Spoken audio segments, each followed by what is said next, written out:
Schindler.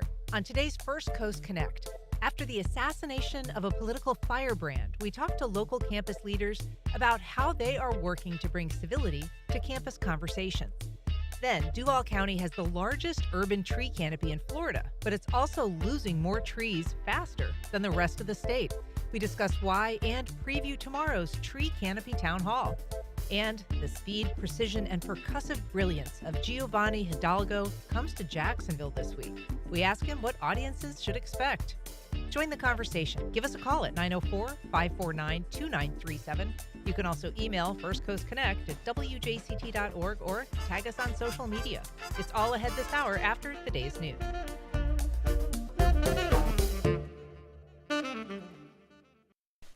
Live from NPR News in Washington, I'm Windsor Johnston. One of Hollywood's most celebrated actors has died. Robert Redford was 89 years old. His decades-long career included unforgettable performances in films like Butch Cassidy and the Sundance Kid and Out of Africa. NPR's Netta Ulaby has this remembrance. Robert Redford was way more, it must be said, than one of the most handsome men in history. Here he is, melting Barbra Streisand in the film The Way We Were from 1973. Can I ask you a personal question? Sure. Do you smile all the time? No. No. No. As an actor, Redford was more understated than his good looks would suggest. He transformed Hollywood's independent film scene with his Sundance Institute and Festival. And Robert Redford was a producer, director, and ardent environmentalist. Netta Ulaby, NPR News. FBI Director Kash Patel is set to testify before the Senate Judiciary Committee today. His appearance comes amid growing questions about his ability to lead the agency. NPR's Ryan Lucas reports Patel more recently faced criticism for his actions during the manhunt for the suspect who shot and killed conservative activist Charlie Kirk. In Congress, the FBI's response to the shooting and Patel's actions in particular are likely to come under scrutiny from lawmakers. I expect some senators, certainly Democrats, to press Patel about his posts on social media during the manhunt. Patel said just hours after the shooting that the subject was in custody, only to tweet roughly 90 minutes later that the person had been released and the investigation was still ongoing. That's NPR's Ryan Lucas reporting. The CDC's Vaccine Advisory Committee is getting 5 new members ahead of the group's meeting this week. NPR's Ping Wong reports they're replacements for the panel fired in June. The new members include a pediatric cardiologist associated with a group that discouraged people from getting COVID vaccines and an epidemiologist who has claimed that the government overstated COVID's harms. They add to the 7 members appointed by Kennedy in June after he fired the previous members, which he said he did to restore public trust. The committee meets on Thursday and Friday in Atlanta. They're expected to vote on policy changes to COVID vaccines, along with routine childhood vaccines for hepatitis B and for measles and chickenpox. As health secretary, Kennedy has stacked this panel with people who question the safety and need for vaccines. The panel helps determine which vaccines are covered by insurance or offered for free to many children. Ping Huang, NPR News. Stocks across Asia traded mixed today, with markets higher in China and Japan. On Wall Street, Dow futures are trading lower at this hour. This is NPR News. Good morning. You're listening to WJCT News, 89.9 in Jacksonville. I'm Stephen Ponson. It is now 9:04. Both northbound lanes of Jacksonville's Main Street Bridge are shut down to traffic until mid-October as repairs are made in the aftermath of a ship strike almost a month ago. A tugboat hit the bridge on August 19th. Repairs to the electrical system started this week, meaning drivers will have to use the Acosta or the Hart Bridge to get into downtown for the next several weeks. There will also be occasional detours on the Main Street Bridge during the overnight hours for testing and additional repairs. Boaters who need to get through the area will have to contact the Main Street Bridge tender operator for weekly lift schedules. Food insecure residents in Brunswick, Georgia can get help feeding themselves and their families this week when Dixie's partnering with Second Harvest of Coastal Georgia to distribute fresh produce and shelf-stable items to around 300 families on a first-come, first-served basis. The mobile food pantry will set up shop at the North Glen Complex on Harry Driggers Boulevard from 10 to noon on Wednesday or until supplies run out. After this cool start that we've had so far this morning in Northeast Florida, we're going to have a warm afternoon and we'll stay mostly dry. Highs will reach the upper 80s inland, lower 80s along the coast. Expect another cool overnight period again tonight and another dry day tomorrow, and then we'll get the chance for some showers for southern portions of Northeast Florida on Thursday. Highs reach the upper 80s inland, mid 80s along the coast tomorrow, and similar temperatures expected on Thursday. Support for NPR comes from NPR stations. Other contributors include American Jewish World Service, committed to the fight for human rights, supporting advocates and grassroots organizations worldwide working towards democracy, equity, and justice at ajws.org.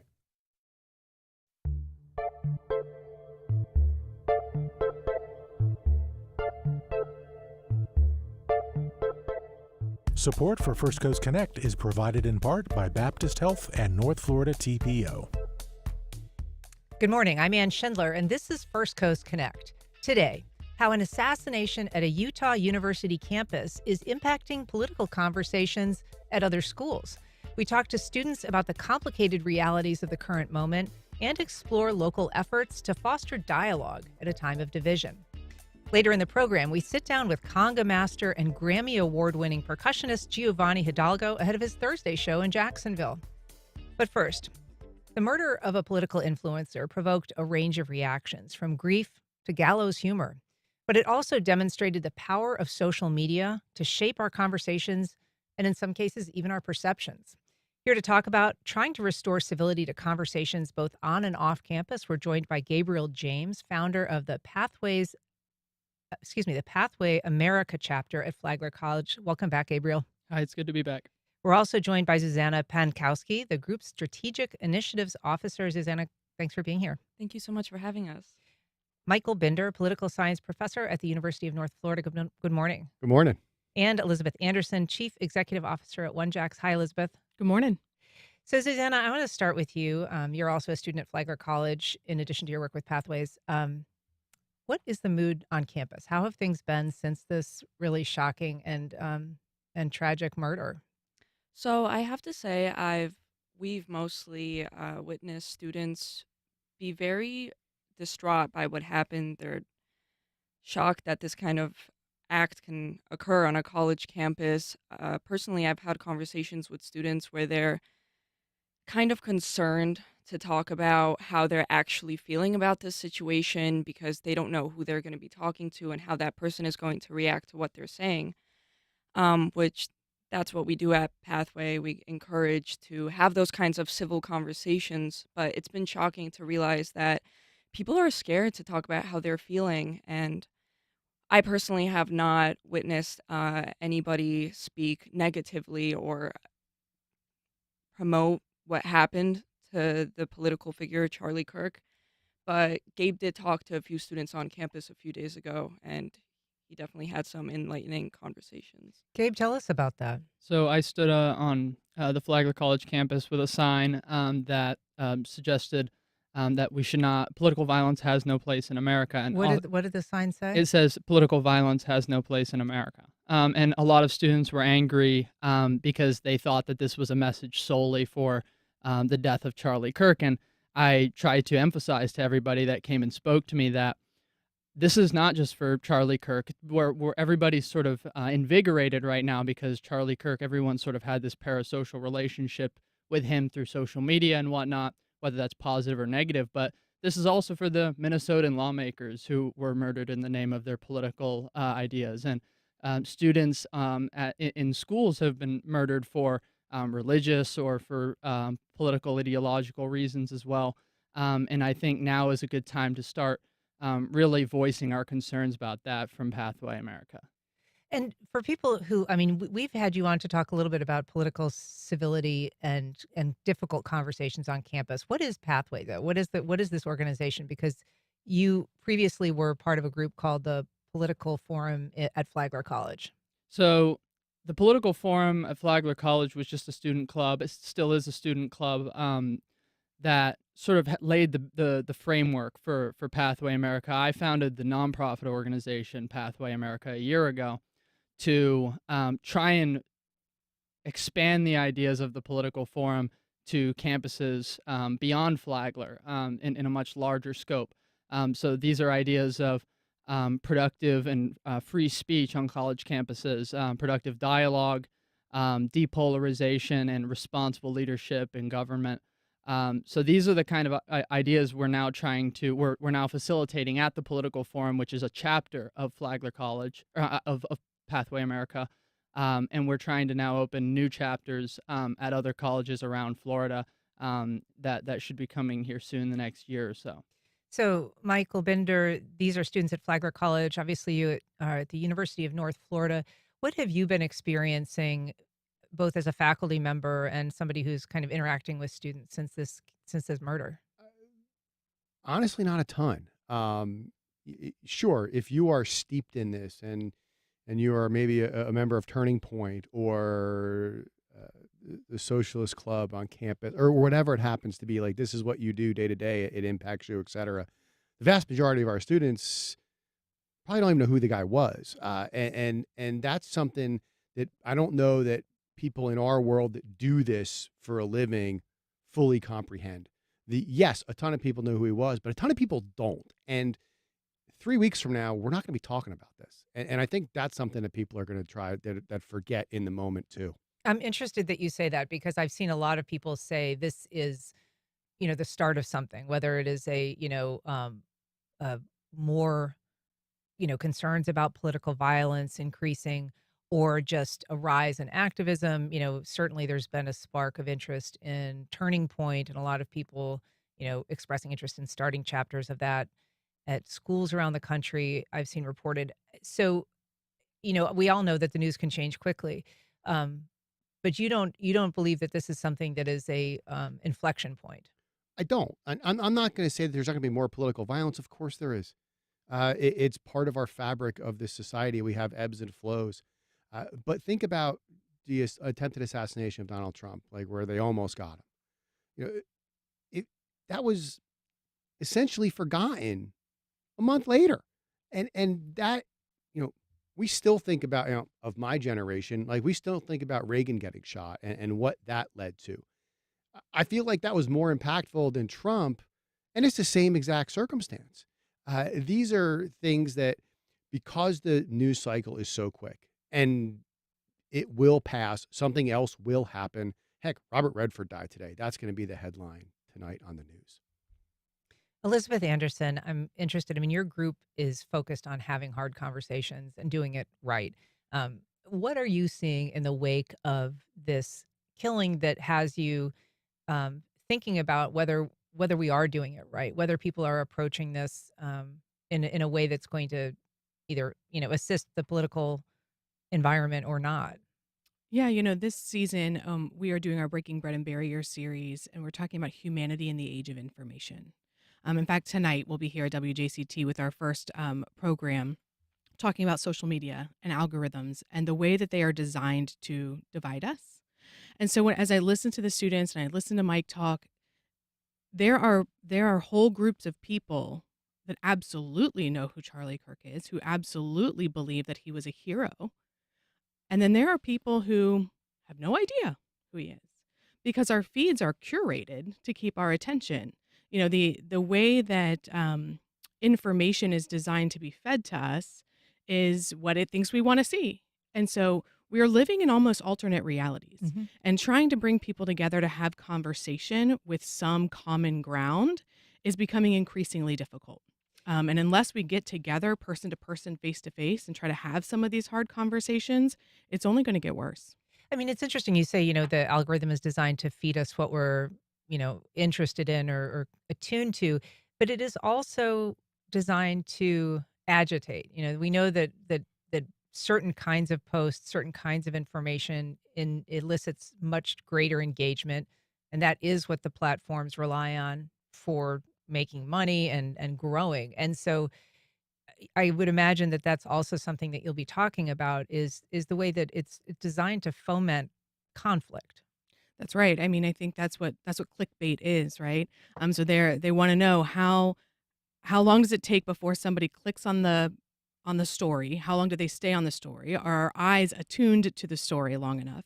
And those things that induce fear or rage or somehow salacious, those keep our attention longer. And our attention is a commodity. And if we are allowing our attention to be focused on things like political violence, then that's what we're going to get more of. One of the issues that has emerged in the wake of this, in addition to, a lot of political reaction, has been the actual firings of people, including teachers, many of whom were either seen as celebrating or being dismissive, I guess, of the impact of this death and the shooting. And so it's raised a lot of First Amendment concerns for some people. Obviously, there are different applications of the First Amendment depending on what kind of job you have. And so we know that, people who are in the field of education have been told that if their posts are, I think, disgusting is the word that the Education Commissioner of Florida used, that they'll be sanctioned. And the Education Commissioner is in a position to do that, to sanction teachers if he so chooses. So I'm wondering if that's something that you are also hearing about, discussed, and I guess blowback for people who have been commenting on social media in a way that some people think is inappropriate or not, not to the moment. Well, what I like to say is we have freedom of speech in this country. We don't particularly have freedom from consequences.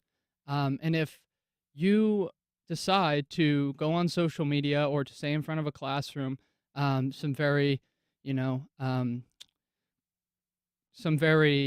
upsetting comments about the death of Charlie Kirk, or about political violence, condoning anything that might be seen as extremely offensive to some people, that you have the freedom to say that. You're not going to go to jail, but you can't be guaranteed that you're going to keep your job, especially in the private sector. But if someone was fired from Flagler College for saying something like that, it's a private institution, and that's just unfortunately how the game is played. You can lose your job for saying things if you aren't careful enough, and you shouldn't be arrested for something, for expressing your opinion, but there are consequences that come along with that. Sure. I think, real quick, though, I think some of the consternation about this, particularly the email sent to teachers in Florida this past week, is that they didn't get an email in June after Melissa Hortman was shot in Minnesota.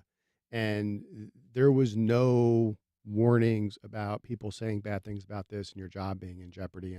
And the hypocrisy that is viewed in, I think, is causing a lot of skepticism with this just being about First Amendments and freedoms, et cetera, et cetera. Well, certainly one of the things that complicates it as well is the fact that Charlie Kirk himself was known for saying some really inflammatory things. And people have been discussing all of those things over the past week. And he's a podcaster. He was, very high profile as an influencer, and he had that role. But I think that one of the concerns that people have when they're being, or feel like they're being silenced, Zuzanna, is the fact that he had a role of a provocateur in a lot of ways. Yeah, I think that is some of the conversations I've been having with people this week. I've had people come to me and ask, why do people care so much, or should I care so much? And I say, well, he was on the internet. His whole job was to basically, like you were saying, get those clicks in, get people. So I believe that he believed in what he was saying, but his job was also to kind of make it worse, or kind of make people get so sucked into it, So when they clicked on it, whether they didn't like him or they did, like Gabe was saying, they did form that parasocial relationship with it. And I think that is why we're seeing such a big wave of reaction from students our age, or like you mentioned, teachers have received emails. It's because of the reaction of the youth to it. Like, people are really reacting, and especially on the internet. So people are standing up for what they believe in, one way or the other, one extremity Yeah. or the other, right? Yeah. So Yeah. If you're just joining us, we're talking about efforts to restore civility to political dialogue. And if you'd like to join our conversation, you can give us a call at 904-549-2937. You can also email First Coast Connect at WJCT.org, or you can reach out on social media. We've got a call from John in Riverside. Good morning, John. Go ahead. Hi, good morning. What I want to say is that 70 plus million American voters put their seal of approval on political violence when they reelected Donald Trump after January 6th. Charlie Kirk enraged to engage. He was as provocative as he could. He finally provoked a response. He said things like, we should follow Leviticus and stone queers in the public square. I'm gay. He said that to the age group of people that are most likely to come after people like me in a group.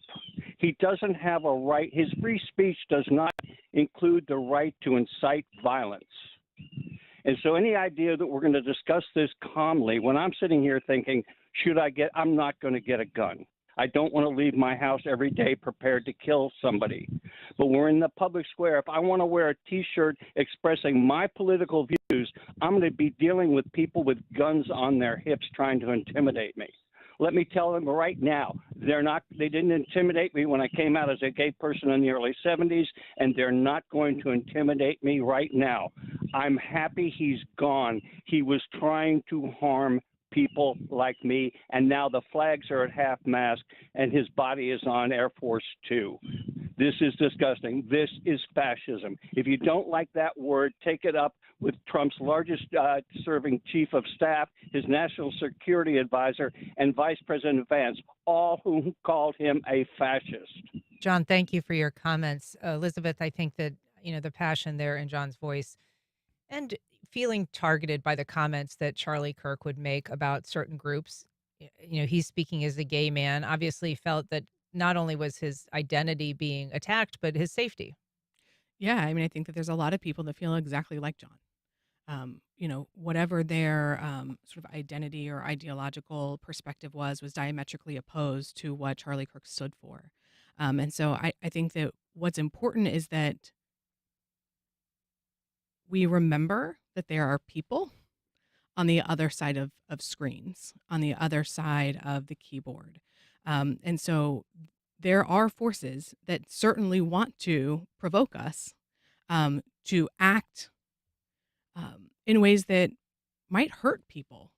And I think it's up to all of us individually in our own sense of personhood and taking a sense of responsibility and agency for the way that we use our platforms, whether or not we want to follow the lead of people who would incite violence, of people who would ask us to harm our neighbors, or whether or not we want to use our platforms to try to understand, to try to listen, to try to build bridges, to try to help people realize that John is your neighbor, right?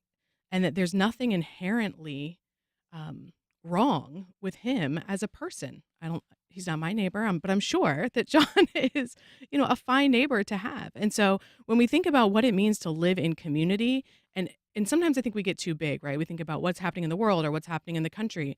But right here in Jacksonville, we have to try to make this work together, one person at a time. Well, it's interesting because, 8 out of 10 people say, in polls, that they are friends with or family members of someone of a different political view. And so in our daily lives, we are interacting with people, very often people that we like a lot, that perhaps have a very different perspective on things. Why does it get so much more difficult for us to interact with strangers, for instance, on the internet who have those same views? I think it's easy to hate an idea. It's easy to hate something that isn't a whole living, breathing human who's sitting right in front of you.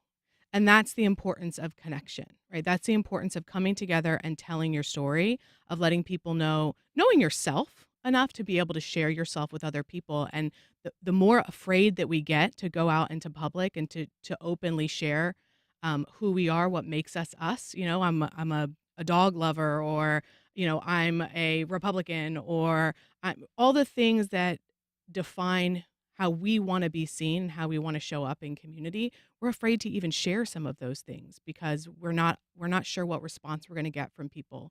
And that is going to keep us really siloed, really divided, and really polarized. We've got a call from Mark on the South Side. Good morning, Mark. Go ahead. Hey, good morning. I enjoy y'all's discussions because you go into depth on things. And whenever you see political violence, I certainly don't condone it. I don't condone the idiot that killed the Democrats up north. I don't condone the idiot that killed Charlie Kirk by any stretch. And I think if once you've reached that point, you have nothing to contribute to the dialogue of an issue.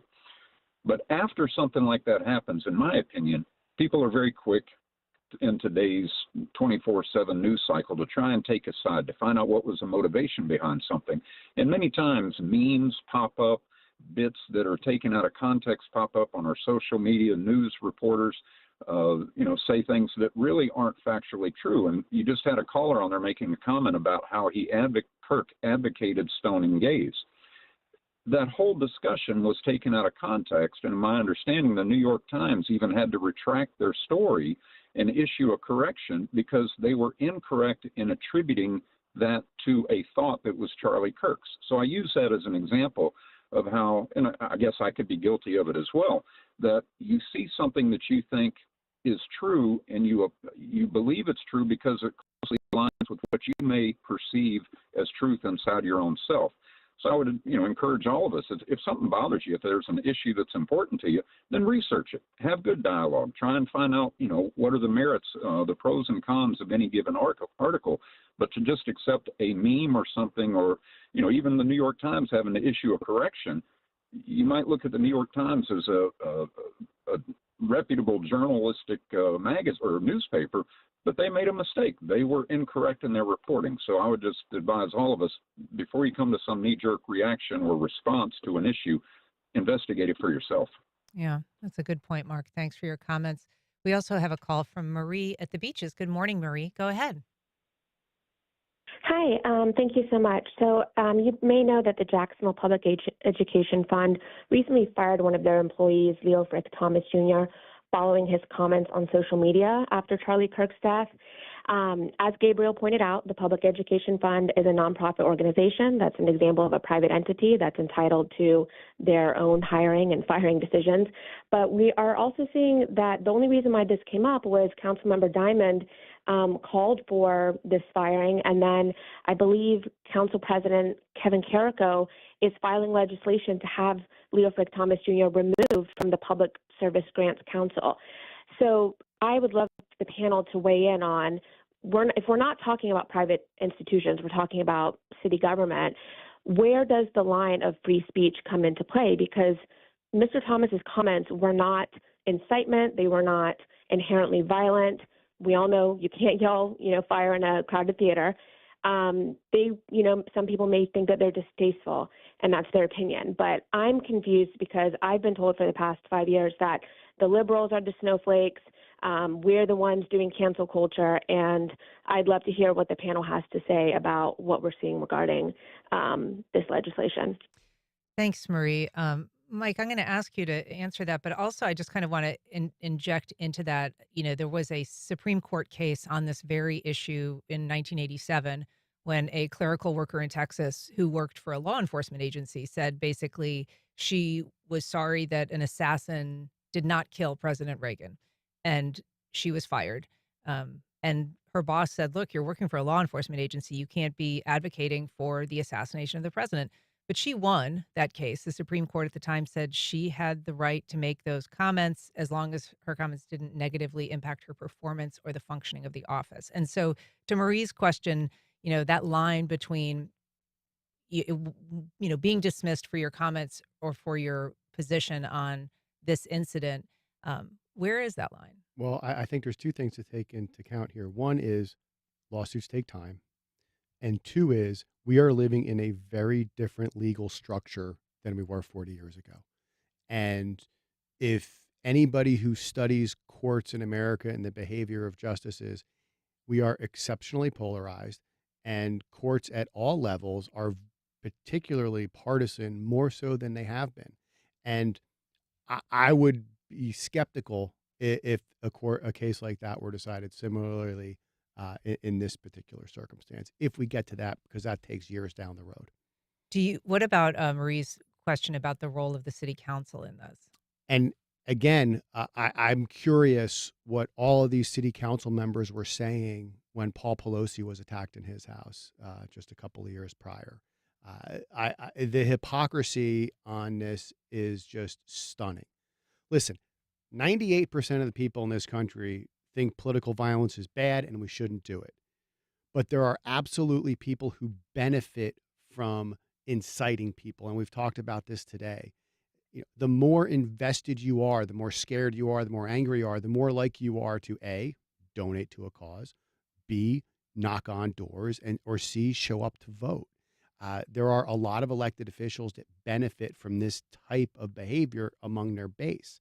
And until that changes, until there are enough people that are willing to put aside their partisan hats and say, okay, I'm not going to vote on my partisan leanings, I'm going to vote on this particular issue, you're not going to see a change. Gabe, you are going to have a meeting tomorrow night, just a regularly scheduled meeting. I'm curious what you're expecting to hear at that meeting from your members and other college students, and then just some of the events that you've got coming up that address issues of civility on campus. Sure. So the chapter at Flagler College is meeting this week to talk about Charlie Kirk, to talk a little bit about their upcoming events. They really want to direct the conversation around free speech and how that may have been, how some people see it in jeopardy as it relates to the Charlie Kirk incident, or as the callers mentioned briefly, how does that play out in the public sector and the private sector, and is this hypocritical to fire people for promoting their beliefs in a public space or in a public industry? As it comes to our events, we have some really wonderful debates between teachers, capitalism, socialism debate coming up next week, moderated by a student to really demonstrate good debate for college students. We also have a Supreme Court scholar, political scientist from UMass Amherst coming this semester to discuss how the Supreme Court, a lot of the tensions in the Supreme Court could be resolved with bipartisan efforts. Next semester, we have probably one of the biggest speakers coming to Flagler ever, John Gable, the CEO of All Sides, the multimedia technologies platform that promotes unbiased reporting and media. So he'll be coming in the spring to talk about how media bias affects students on campus and how multi-partisan efforts can also advocate for better media, better, more productive dialogue within the media space. Zuzanna, it's interesting to talk about having people model the correct way to do conversations. And I'm just curious what you would like to see from political leaders, from influencers, from people in a space where people are paying attention to what they have to say. What do you think would be helpful in this moment? I really have always advocated for educating yourself before you speak. For a long time, I felt like I couldn't speak on something because I didn't know enough. And so what that meant for me was that I took the extra step, learned a little more, read both sides of the story, and that kind of helped me and a lot of students. And that's what we try to teach at Pathway America is educate and then have those conversations with people that maybe don't believe in the same thing as you. And I think that's necessary to see in society, and like our leaders, political leaders, education, and just don't immediately jump at people's opinions and throats, and remember that that is a person that you're speaking to. Yeah. Well, a good thought, Zuzanna. And of course, as we mentioned, there is an event tonight, Breaking Bread and Barriers. It's a OneJax event. It is designed to help us learn how to overcome some of the hostility and the nasty algorithms on social media. And that you can find more information at onejax.org. Elizabeth Andersen, Mike Binder, Gabe, Zuzanna, thank you so much for being here. Really appreciate it. Good conversation. Thanks, Ann. Thank you. All right. Up next, we're going to be talking about the tree canopy in Northeast Florida and the rest of the state.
Welcome back.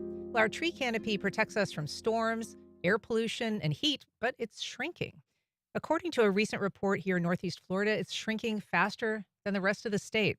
The findings are the focus of an upcoming panel tomorrow at WJCT Studios. And here to talk about it is Lisa Gruba, the Executive Director of Greenscape of Jacksonville. Good morning, Lisa. Good morning, Ann.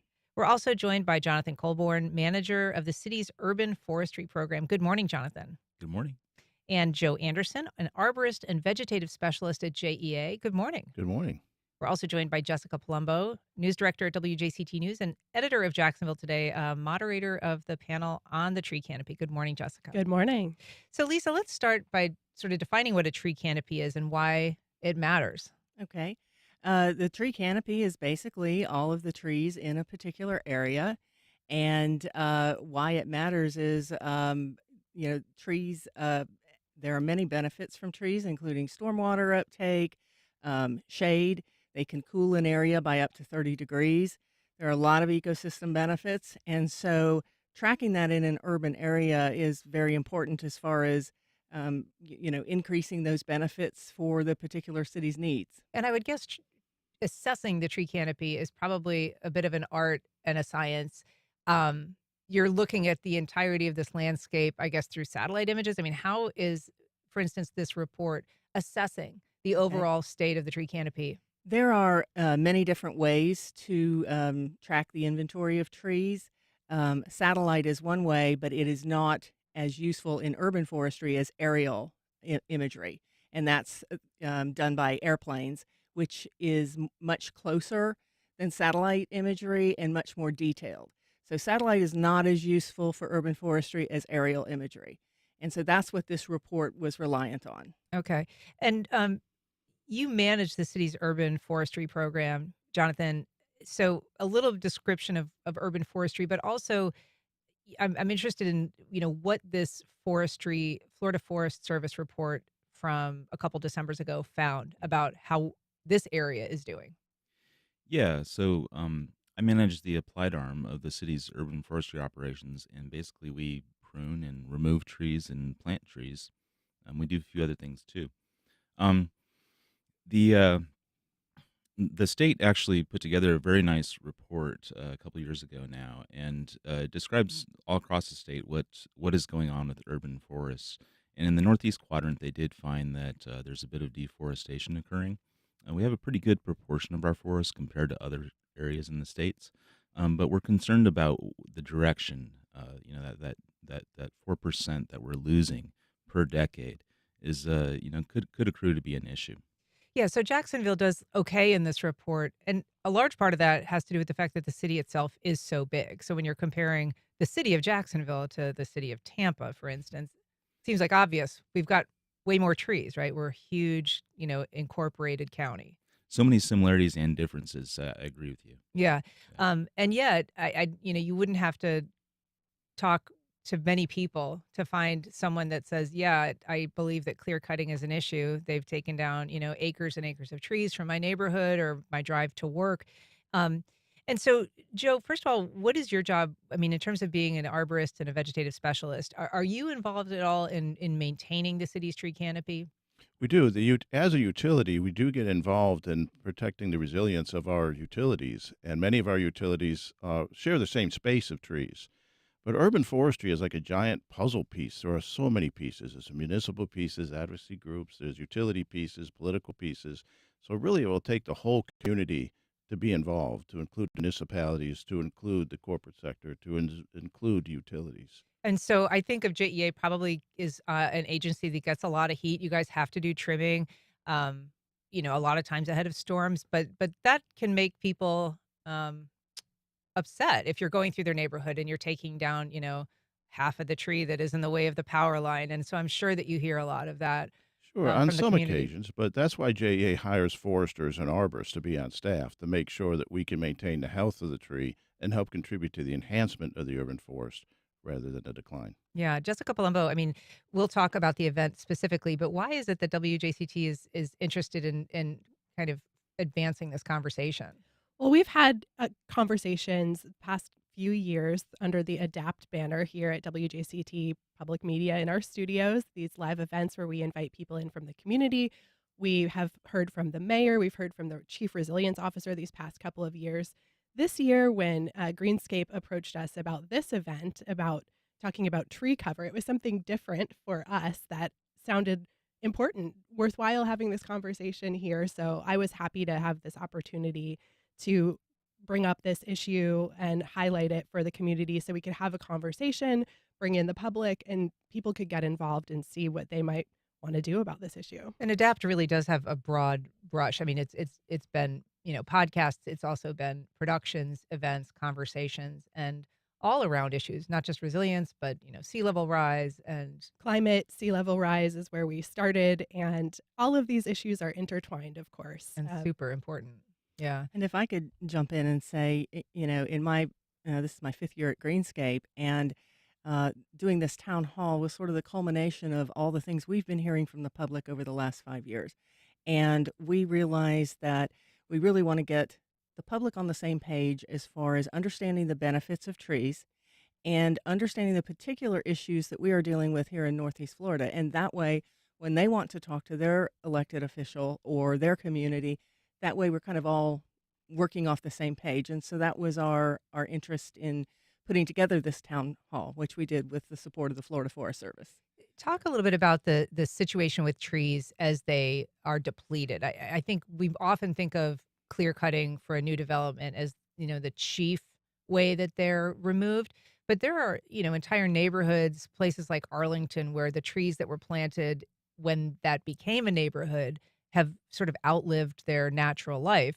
And so they're losing their tree canopy. Can you describe the different challenges for different parts of town when it comes to the depletion of the tree canopy? Sure. I mean, you're entirely correct. What you have is you have trees that are aging out in some parts of town. And, we have gorgeous tree cover in some of our historic parts of town. But if we're not planting now, some of those trees are 150 or 200 years old. If we are not planting to replenish, then when those trees age out, you're not going to have a canopy. We're also seeing much more storm damage than we were in years past. The storm damage has been pretty severe, and we're just seeing general development, not even the massive development like a big subdivision or a distribution center like we're having out on Heckscher Drive, but even just sort of infill within the city as areas expand. It's more stress and pressure on that tree. We're cutting once again into those tree roots for fiber optic or utilities or sewer or sidewalks or road expansion.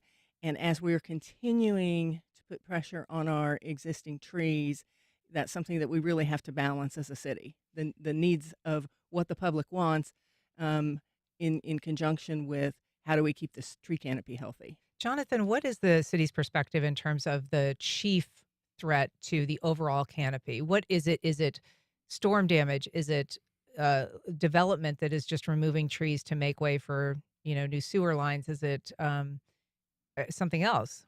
Yeah, I think we really want to take a holistic perspective to it. It's development for sure. That's a primary concern, but storm damage is definitely significant as well. We have 300 trees down when a hurricane comes through in our roads, and that's not a small number. So I think it's just important that we acknowledge that urban forestry is that intersection of people and trees and our infrastructure, and we need everything to get along. We need to have intent and purpose in how we manage it. Yeah. I'm curious, just in terms of measuring the tree canopy, a lot of Northeast Florida is, known as silviculture, or basically tree farms. Does that count when it Yes. comes to tree cover? Okay. Yes. And should it? Yes, yes, absolutely, because they're providing ecosystem benefits to our area. Until they're removed. True. But, overall, Jacksonville has roughly, depending on which study you're looking at and which particular geographic area, they have 45 to 50 something percent canopy coverage. That's considered very good in the country. Many municipalities, their goal is to get to 30%, and we're up around the 50% level. But this Florida Forest Service study did show that we've lost almost 4% of the tree. So that trend is not good. But overall, yes, we have a lot of forested land, which contributes to that high number. You spoke about the fact that this needs to be a partnership between agencies, private property owners, and, for instance, utilities, Joe. Do we have a sense as to the land that's available to be planted? How much of that belongs to the public? How much of that belongs to industry or utilities or anything else? Well, the urban forest is probably the fastest growing forest type in the state of Florida, and most of that property will be private properties, residents, homeowners, and they do have a part to play. The trees that they have in their yard are part of the urban forest canopy. So most of it will be private. So, I mean, how do we work with private property owners? What is the most important thing that they learn about an urban tree canopy? I can help with that. It would be understanding what the risks are, what the hazards of a tree is, because you want to maintain the health of that tree through the life of the tree. So you want to maximize the benefits and minimize the risk and the hazards. And so how do they do that? By working with certified arborists and foresters. They could be the private sector. Jacksonville has a very strong tree industry here, not just with municipalities or utilities, but the private sector in providing tree services, tree care services. There is also a website that basically lets people search up their own area. Is that right, Lisa? Where you can kind of put in an address and see how the health of the tree canopy is in your own neighborhood or where you work or whatever part of the community you're curious about. Yes, you can go to American Forests and look up their tree equity score, and then you can enter your address. Also, if you want to see what the city is doing in your area, they have their trees tracked, and you can go to the urban forestry website on the City of Jacksonville's website, and you can there's a button that says Tree Plotter, which is the name of the software, and you can click on that and see what's being planted in your area. But Greenscape also, for 35 years, has done a tree giveaway, first a tree sale, now a great tree giveaway, and we try to give up to a couple thousand trees away to the public for free every year. And the purpose in doing that is to help grow trees on private property, because Joe is entirely correct. The majority of land in Northeast Florida is in private hands. And so even if the city was able to do absolutely every single thing they needed to do regarding the tree canopy, we still would need the help of the public. And so that's our effort, to engage the public and get the public planting trees on their property. And Jonathan, I think that the city also, if you call like the 630 city, will actually deliver a tree to your house. Is that right? And give you a free tree if you're a property owner? It's a great program that we've had for about 5 years now, where we do bring a tree and we have a 3-month warranty where it's watered, and then we ask the homeowner to water it subsequent to that, and we get great establishment in the right-of-ways in front of people's houses. Yeah. So, Jessica, this event is tomorrow, Wednesday, and it's here at WJCT Studios. Can you just tell us about what people should do if they're interested in participating? Absolutely. Register at wjct.org/events. The name of our event is Adapt State of the Canopy. Register there. It's a free event. All of our events are free in studio. We do ask that you register in advance. You will have a chance to submit a question card when you attend the event. So if you have a question for the panel, and you'll be able to interact with our Greenscape representative, a member of the Volunteer Tree Commission from the City of Jacksonville, and the city's resilience office will be all represented on that panel. And you'll be able to interact with people tabling outside the event beforehand. So come early. We start at 5:30, and then the panel discussion promptly at 6 tomorrow evening. Well, wonderful. Lisa Gruba, Jonathan Colborn, Joe Andersen, Jessica Palumbo, thank you all so much for being here. Appreciate it. Thank you for having us. All right, up next, a conga legend brings his rhythm to Jacksonville.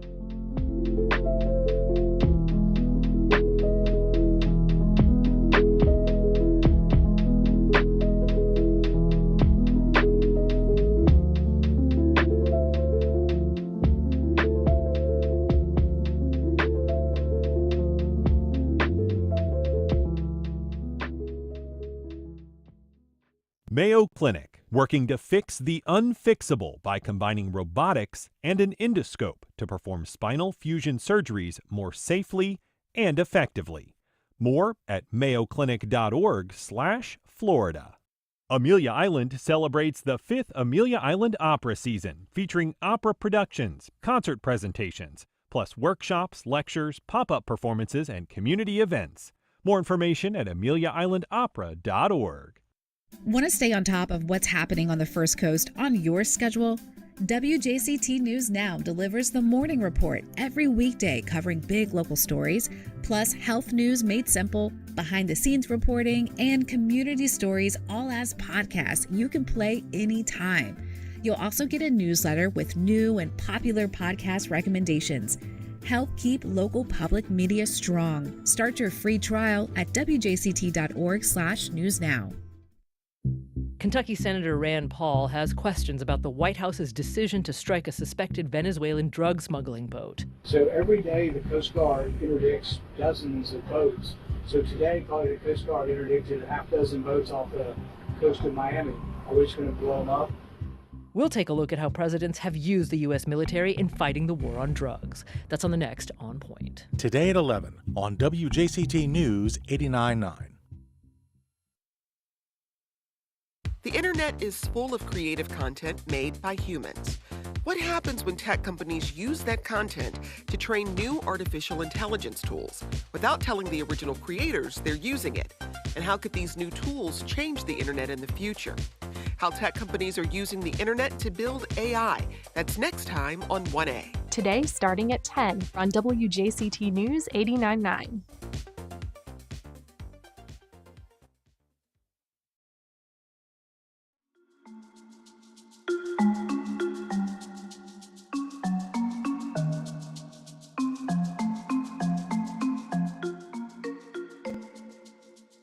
Welcome back.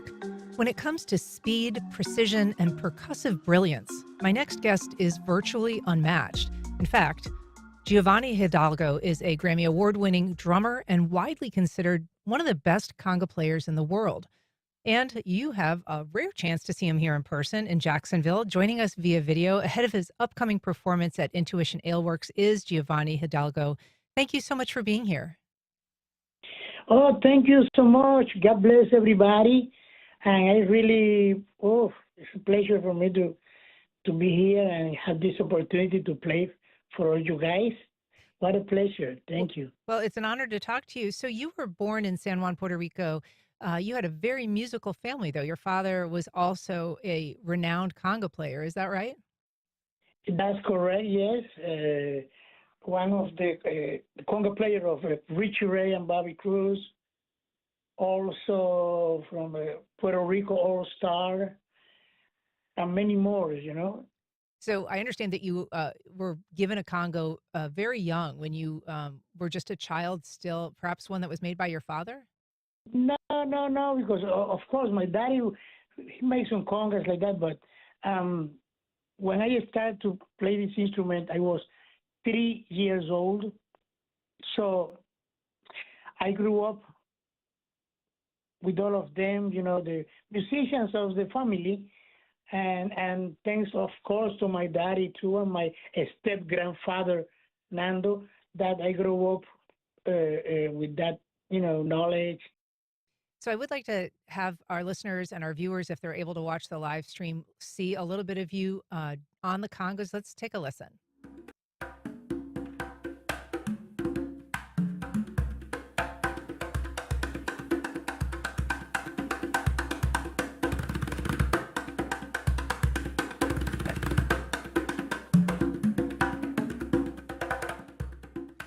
So that is you performing several years ago. You have since then, you had an accident, you had a medical issue, you lost a finger, and I believe you really had to change up your style of hand drumming. Can you talk a little bit about how you've managed to adjust to that?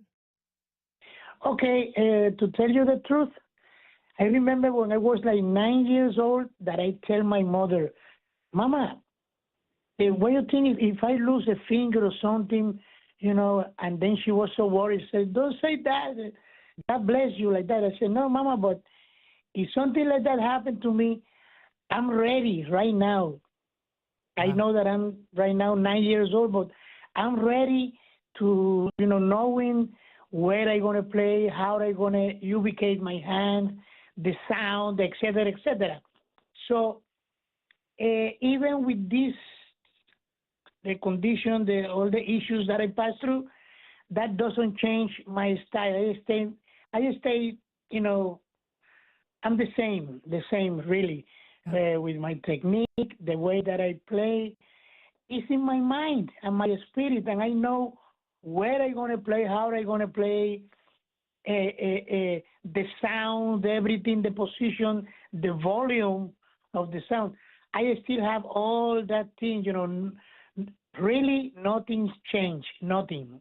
Yeah. And you've performed alongside some of the musicians of this time, Tito Puente, Carlos Santana, Dizzy Gillespie, Paul Simon. You also teach music or have taught music at the Berkeley School. Yeah, I have some good.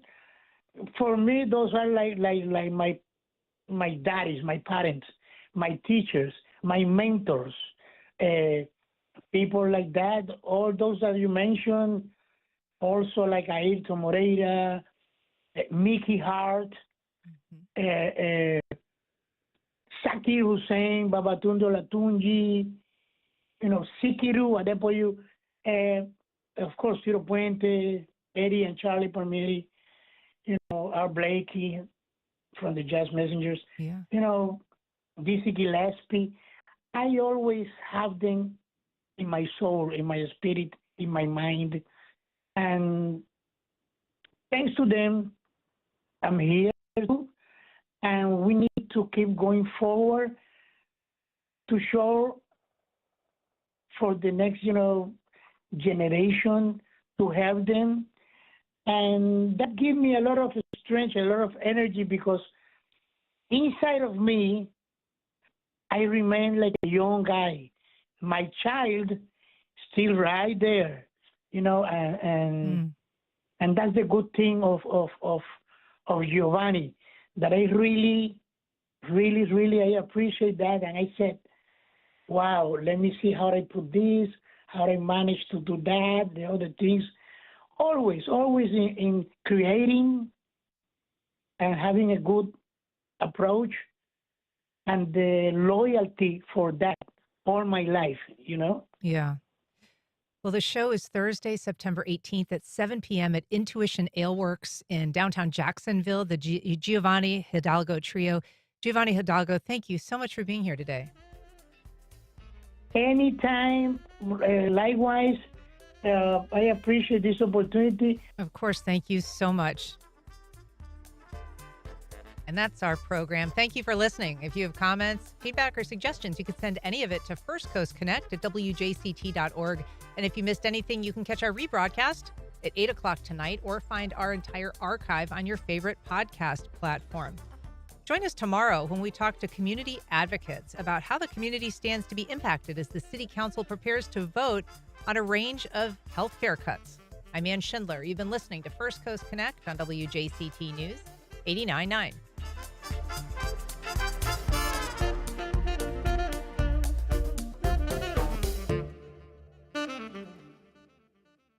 Support for First Coast Connect is provided by Baptist Health and the North Florida TPO. The North Florida TPO is committed to shaping our transportation future.